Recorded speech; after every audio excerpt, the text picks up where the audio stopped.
How many of you have ran into a deaf dog or have had a deaf dog? Well, exactly. It's not very common. When we were told that our dog was deaf, we didn't really know what to do, but we were going to go through with the process. His name is Lou, but you can call him whatever you want because he can't hear you. Genetic defects can cause a dog to be deaf, which is known as congenital deafness. A dog can also lose its hearing due to an injury, an ear infection, or may experience gradual hearing loss due to the old age. Exposure to loud noise can also cause temporary or permanent hearing loss to the dog's ears, as can other certain drugs. But the way that we found out that our dog was deaf is because he was all white. It is very common for all white dogs to be deaf.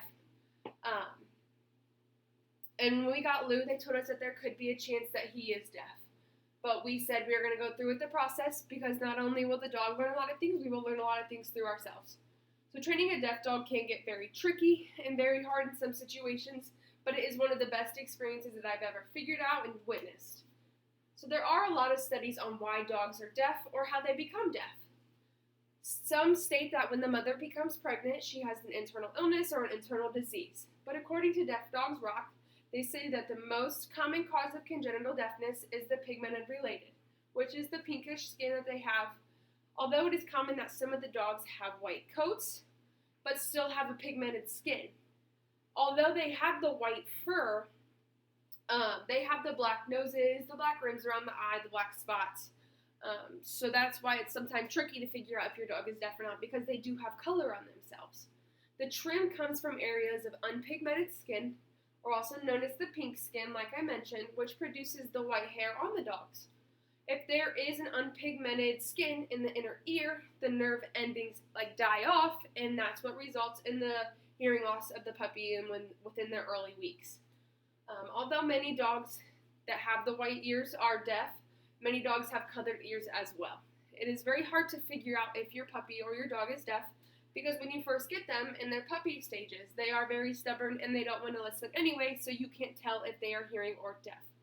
So some of the most important things I want to touch base with is the training process, the sign language, and the potty training. The most important one is the sign language, of course, but we're going to start off with the training process. And it is definitely was a lot more different than training any other puppy, obviously, because you have to train them in different ways.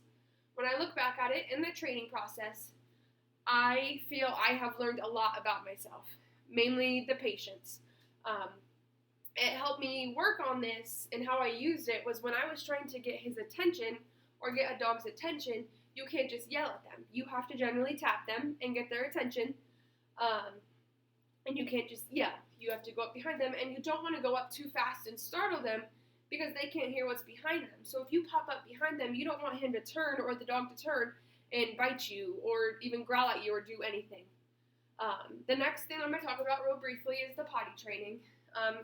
I have learned on Deaf Dogs Rock that a lot of people are going through the same situation that we went through. Their dogs seem to go outside and go to the bathroom and then come right back inside within the next 2 minutes and go to the bathroom on the floor.